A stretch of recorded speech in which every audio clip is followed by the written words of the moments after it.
साईं तेरे चरणों में कोटि प्रणाम।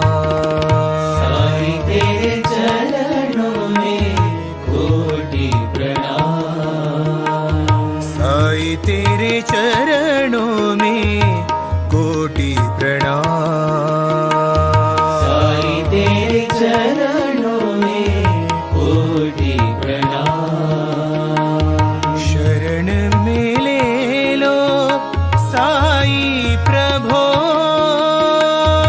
शरण में ले लो साईं प्रभो। शरण में ले लो साईं प्रभो। शरण में ले लो साईं प्रभो। नमस्कार। प्रारंभ करो, जारी रखो, इसी विचारधारा से साई वाणी को प्रारंभ हुआ और लगातार पूरे विश्व से लोग जुड़ते गए। मैं एक ही बात कहना चाहता हूँ तहे दिल से, दीपावली की ढेर सारी शुभकामनाएं, लेकिन इन शुभकामनाओं के साथ साथ अपने जीवन का लक्ष्य तय करना बहुत जरूरी है। हतो वा प्राप्यसि स्वर्गम जित्वा वा भोक्ष्यसे महीम तस्माद् उत्तिष्ठ कौन्तेय युद्धाय कृतनिश्चय। बहुत सारे बच्चे, खासकर वो नौजवान और मेरे महानुभाव मित्र, मेरी बहन, मेरे भाई, आपको साईं बाबा के विचार जानने हैं ना, साईं बाबा के चमत्कार समझने हैं ना, साईं वाणी को आजमाना है, साईं वाणी को जीवन में लक्ष्य के तौर पर लाना है, तो हतो वा प्राप्यसि स्वर्गम जित्वा वा भोक्ष्यसे महीम तस्माद् उत्तिष्ठ कौन्तेय युद्धाय कृतनिश्चय। ये कृति को निश्चय के साथ जोड़ना बहुत अहम है, बहुत ही महत्वपूर्ण है, और इसी जीवन धारा को हम आगे लेके जाके जीवन में बदलाव ला सकते हैं, क्रांति ला सकते हैं। कुछ कर गुजरने के लिए मौसम नहीं, मन चाहिए भाइयों। साधन तो जुट जाएंगे, संकल्प का धन चाहिए। और ये संकल्प, ये धन, ये शक्ति, ये भक्ति, ये विचारधारा, इसी के लिए तो अपने जीवन का लक्ष्य होना चाहिए। कुछ लोग क्यों जीते हैं, मैंने बहुत पहले कहा था कि जब उनके जीवन का सही मकसद उनको जीने का समझ में आएगा, उस दिन उनके जीवन का सच्ची दिवाली और सच्चा मन शुरू होगा। हजारों करोड़ों लोगों को समझ में ही नहीं आता है। वो खाते, पीते, सोते, रहते, चलते फिरते, यही तो वो जीवन समझते हैं। वो जीवन नहीं है। अगर इतने 84 लाख योनियों में से मानव जन्म मिला है तो ये सच में भाग्यवान है, और हर मानव इंसान भाग्यवान है। लेकिन बोलते हैं ना कि हर कोई महात्मा गांधी सत्य और अहिंसा पर चलने वाला नहीं होता, उसी प्रकार हर कोई इंसान जीवन में फल प्राप्त नहीं करता और लक्ष्य को नहीं पाता। उसका निजी कारण मैं एक छोटे से उदाहरण से बताना चाहूंगा। बहुत हड़बड़ी करने से आप कहीं नहीं पहुंचोगे, लेकिन कुछ निश्चित लक्ष्य रखोगे तो जरूर पहुंचोगे, इसमें कोई दोहरा नहीं, कोई शक नहीं। मैं विश्वास और दावे के साथ आपको कहना चाहता हूं, कुछ कर गुजरने के लिए मौसम नहीं, मन चाहिए। पता है आपको, कबीर ने जो बहुत सारी चीजें कही है, उसमें एक चीज कही है, साई इतना दीजिए जामे कुटुंब समाए, मैं भी भूखा ना रहूं, साधु भी भूखा ना जाए। अपने जीवन में प्रकृति ने इतना कुछ दिया है जो हमें ठीक से संभालने को भी नहीं आ रहा है। लक्ष्य है, साईं का सबसे आगे का वचन है, और दिवाली में तो बाबा की धनतेरस से लेके वसु बारस से लेके लक्ष्मी पूजन तक, और उसके बाद भाऊबीज से लेके आगे के दृढ़ संकल्प के साथ नए वर्ष को अपनाने के लिए मैं आज साईं बाबा के एक विचार और अहम विचार आपको कहना चाहता हूं। दो यात्री एक जगह से दूसरी जगह पे उनको जाना था, और बीच में एक नदी थी। नदी के पार एक पहाड़ था, और उस पहाड़ में एक मंदिर था। उस मंदिर में 5 बजे के पहले उनको पहुंचना था। वो निकले यात्रा करने। एक 60-70 साल का तजुर्बे वाला एक बूढ़ा इंसान था, और एक 26-27 साल का नौजवान लड़का। दोनों नाव में बैठ गए, और जैसे ही नाव में बैठे तो उन्होंने वो जो नाव चलाने वाला था उसको पूछा, हमें वहां तक जाना है, हम कैसे जाए? मार्गदर्शन। भगवत गीता और साईं वाणी आपके जीवन में मार्गदर्शक के तौर पर आएगी, और इतना अच्छा मार्गदर्शन करेगी, मैं दावे के साथ कह सकता हूं, आप कभी रुक नहीं सकते। आपको हर जगह पे पहुंचने के लिए आसानी से मार्ग दिखेगा। आसानी से आपको जीवन की दिशा मिलेगी और इसी दिशा को हम जीवन जीने की कला कहते हैं। भाई और बहनों, कुछ कर गुजरने के लिए मौसम नहीं मन चाहिए, क्यों कहता हूं मैं। अगर आपके पास कुछ भी नहीं है, आप निर्धन है, लेकिन दृढ़ संकल्प है, तो बाकी सब चीजें ऑटोमेटिक आ जाएंगी। बहुत सारी, मैं अभी एक अमेरिकन बहुत बड़े महान नायक की एक स्टोरी पढ़ रहा था, कहानी पढ़ रहा था। वो एक बहुत बड़ा एक्टर था और उसने जिंदगी के आखिरी तौर पर लिख के रखा, मैंने इतने रोल निभाए मेरे जीवन में, मैं खुद ही भूल गया खुद को, मैं कौन हूं। कभी कभी हम दूसरों में इतना नाटक करने में मशगूल हो जाते हैं कि हम खुद को भूल जाते हैं। कभी किसी की कभी किसी की कॉपी मत करना। एक अपनी शैली, एक अपना विचार, एक अपनी ताकत, एक अपना हुनर, एक अपनी जज्बा, एक अपना जीवन बनाओ। कोई किसी की तरह नहीं बन सकता, लेकिन आप खुद तो बन सकते हो ना। और कोई बनने के चक्कर में आप कुछ भी नहीं बन सकते। इसीलिए मैं फिर से कहूंगा, कुछ चंद बातें मैं बार बार कहता हूं क्योंकि मैं उस बातों पे अड़िग हूं। बहुत चिंतन करने के बाद साईं बाबा ने जो दृष्टांत और ज्ञान मुझे थोड़े से मेरी शक्ति को प्राप्त करके दिया, मैं आप सबों को बांटना चाहता हूँ। भाई और बहनों, आज का विचार है, जब वो दो लोग नाव से निकले तो आगे चलते चलते चलते चलते चलते चलते उन्होंने पूछा, हे भाई, हमें थोड़ा मार्गदर्शन कर, हम दूसरे गांव से आए हैं और बता दें कि पहाड़ तक 5 बजे के सूरज डूबने से पहले पहुंचना है। तो नावाड़ी जो था वो थोड़ा अनुभवी था, उसने कहा, आप यहाँ हमारे मेहमान हैं, चंद पैसे तो आप हमें दे ही देंगे, लेकिन फिर भी अगर आपने इतनी शिद्दत से पूछा तो मैं आपको इसका आंसर देना और आपको आपके इस सवाल का जवाब देना पसंद करता हूँ। उस समय के लोग बहुत अच्छे थे और आज भी बहुत अच्छे लोग भी हैं। हमारी नजर सिर्फ उनकी तरफ होनी चाहिए, क्योंकि हम उनके साथ किस तरह से व्यवहार करते हैं वैसे वो हमारे साथ व्यवहार करते हैं। भाई और बहनों, ये बातें बहुत परिचित बातें हैं, बहुत अच्छी बातें हैं, बहुत आगे लेके जाने वाली बातें हैं। और इन्हीं बातों से तो हम जुड़ जाते हैं, इन्हीं विचारों से तो हम जुड़ जाते हैं और फिर उनकी शक्ति शुरू हो जाती है। वो शक्ति के साथ भक्ति आई। फिर उस नावारी ने कहा, देखो, आप यहां से जैसे ही उतरोगे वहां से कुछ फरलांग तक मंदिर है। 5 बजे के पहले आपको पहुंचना है, अभी 12-1 बजा है, आप पहुंच जाओगे, लेकिन एक बात याद रखना, एकदम शांति से चलना, आराम से चलना, बिल्कुल हड़बड़ी मत करना। 100 साल के जीवन में हमें काम, क्रोध, मद, मत्सर, लोभ, अहंकार, इन षड विकारों को जो सामना करना पड़ता है, उसको अगर हम शांति से देखेंगे तो हमें जो 4 आश्रम दिए हैं, कोई भी चीज बहुत सिस्टमैटिक बनाई हुई है। हम उसके ऊपर कुछ गलत काम करते हैं ना, इसलिए हम पहुंच नहीं जाते। पता है आपको आपका समस्या क्या है? आपको जो समय दिया है ना, उसको आप ठीक से पार नहीं करते। बहुत हड़बड़ी होती है कुछ लोगों को। तो जैसे ही नाव से उतरे तो नौजवान ने सोचा, ये गलत बोल रहा है, आहिस्ता पहुंचेंगे तो चलेंगे तो कैसे पहुंचेंगे, दौड़ना पड़ेगा। दूसरा इंसान सोचता है, नहीं ये तो सही बोल रहा है, तजुर्बा इसके पास, क्यों ना हम आहिस्ता आहिस्ता जाए। और फिर दोनों शुरू करते हैं। वो नौजवान लड़का अपने साथी को कहता है, देख भाई, वैसे भी तू बूढ़ा है, मेरे से ज्यादा उम्र है तेरी, थकता भी है तू, थकावट भी है तो तेरे चेहरे पे भी दिखती है।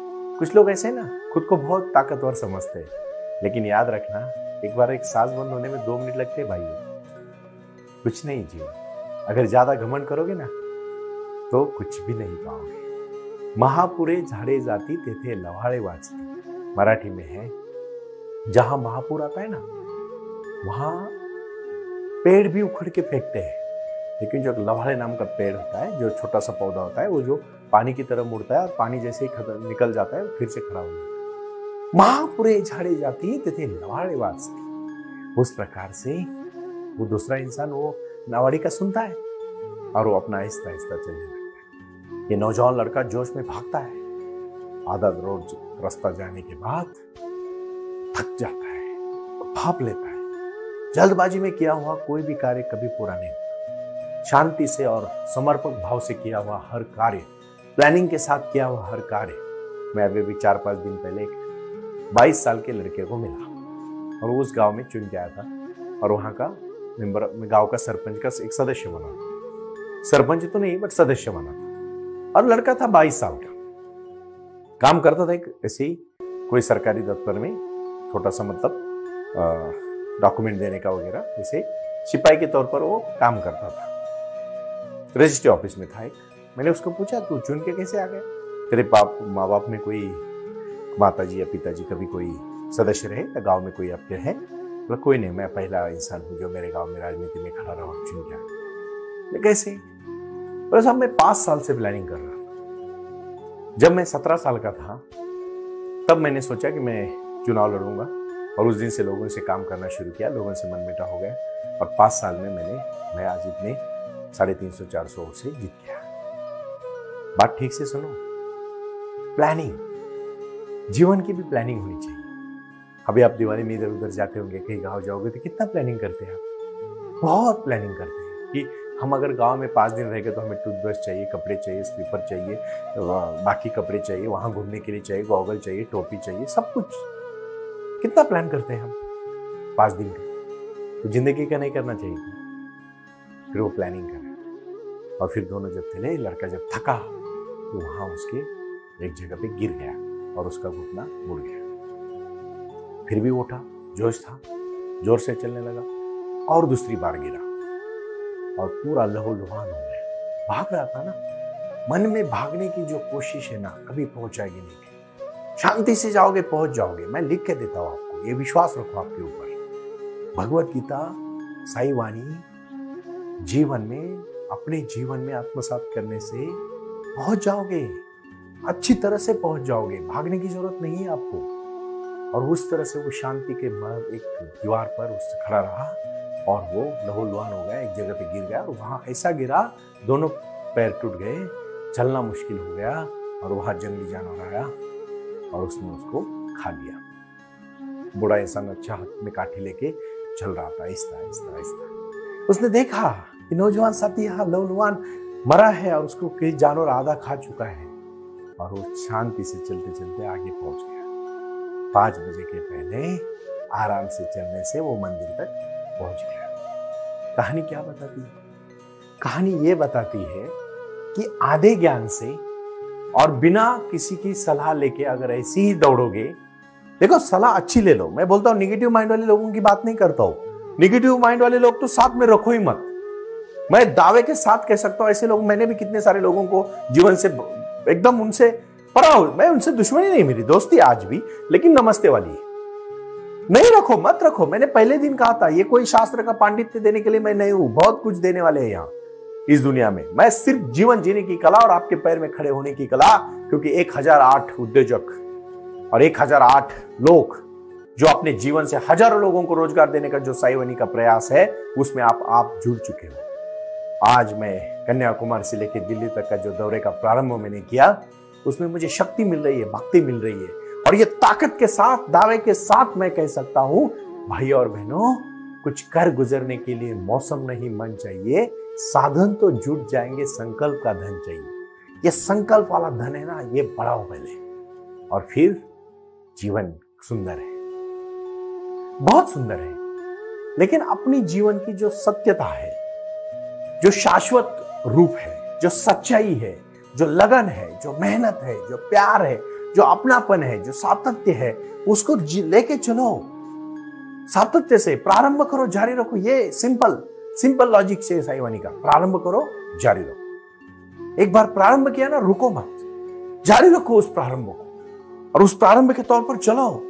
जिंदगी कुछ बना देगी आपको, बहुत अच्छा बना देगी, क्यों नहीं बनाएगी। एक इंसान जब ठान लेता है, आसाम में एक ने जंगल बना दिया, एक अच्छा कार्य करने का प्रयास उसने किया, लोगों को खड़ा किया, लोग खड़े रहे, उसका नाम बना और उससे क्रांति हुई। रोजगार देने का, रोटी, कपड़ा, मकान, शिक्षा और आरोग्य, इस भावना के लिए साई वाणी कटिबद्ध है। मेडिटेशन, योग और ध्यान के माध्यम से साई वाणी करोगे, जीवन बदल जाएगा, क्योंकि इसी जीवन में क्रांति है, इसी जीवन में भक्ति है, इसी जीवन में शक्ति है, इसी जीवन में क्रांति है। क्रांति ऐसी नहीं होगी। शिरडी के साईं बाबा ने आए हुए हर इंसान की समस्या को जाना, सुन लिया और उसको मदद की, उसको ऐसी मदद की कि उसकी जिंदगी बदल गई। आज साई वाणी सुनने के बाद हजारों करोड़ों लोग आते और मिलते, कहते सुनील जी हमें जीवन बदल गया, हमें शक्ति मिल रही है, हमें भक्ति मिल रही है, हमें ताकत मिल रही है। क्योंकि ध्यान धारणा, समाधि, यम नियम आसन, ये प्राणायाम जो है, योगासन जो है, प्रत्याहार जो है, ध्यान जो है, समाधि जो है, योग जो है, इसको पाने की शक्ति साई योग में है। आओ जुड़ो, अपने शरीर को, अपने मंदिर को स्वच्छ रखो, मन को निर्मल रखो और कार्य के प्रति अड़िग हो जाओ। जिंदगी में अगर कुछ ठान नहीं लोगे, कुछ संकल्प नहीं रखोगे, कुछ जी के फायदा नहीं है। मामूली इंसान कभी जीवन में कभी कुछ ध्येय नहीं रखता, इसलिए वो कर कुछ नहीं पाता। इसलिए आखिरी में कहूंगा, प्रारंभ करो, जारी रखो। आओ साई वाणी जुड़ो। प्रणाम। ओम साई राम। प्रारंभ करो, जारी रखो। इसी विचारधारा से साई वाणी का प्रारंभ हुआ। शिरडी के साई बाबा का आशीर्वाद पाके खुद अपने जीवन में एडवोकेट डॉक्टर सुनील नाना साहेब करपे जी ने साई वाणी के इस कार्यक्रम को प्रारंभ करते हुए 21वीं सदी को सही में साई बाबा के आशीर्वाद से लोगों के जीवन में बदलाव एवं खुशियां लाने के लिए साई वाणी का प्रारंभ किया। लगातार लोग साई वाणी को सुनते आ रहे हैं। साई कृपा जो साई ध्यान से जुड़ी हुई है, क्योंकि मेडिटेशन ही एक ऐसी शक्ति है जो जीवन में क्रांति ला सकती है, बदलाव ला सकती है और खुशियां दे सकती है। लेकिन उसके लिए प्राणायाम बहुत महत्वपूर्ण है और अपने संकल्प के प्रति अडिग रहकर उन्होंने प्राणायाम की श्रृंखला को अपनी शक्ति से जोड़ा और उसको साई क्रिया के माध्यम से साई ध्यान के प्रति वो लगातार लेके चले गए। इन सब क्षेत्रों के लिए एक ऐसा परिक्षेत्र होना चाहिए जहां लोग आएं और रुके। शिरडी में साई बाबा के समाधि के आशीर्वाद के बाद उनको ज्ञान और ध्यान दोनों की शक्ति देने का प्रयास किया जा रहा है। इसीलिए साईं बाबा की 65 फुट हिंदुस्तान की सबसे बड़ी प्रतिमा बनाकर वहां बाबा का मेडिटेशन सेंटर खोला गया है। साई आंगन, इस नाम से यह जाना जाता है। देऊळगाव गाड़ा, तालुका दौंड, जिला पुणे, यहाँ साई आंगन की और बारामती क्षेत्र में साई आंगन में इसी क्षेत्र की निर्मिति करते हुए उन्होंने यहाँ निजी व्यवस्था के साथ बच्चों के लिए गुरुकुल सिस्टम का इंग्लिश माध्यम का स्कूल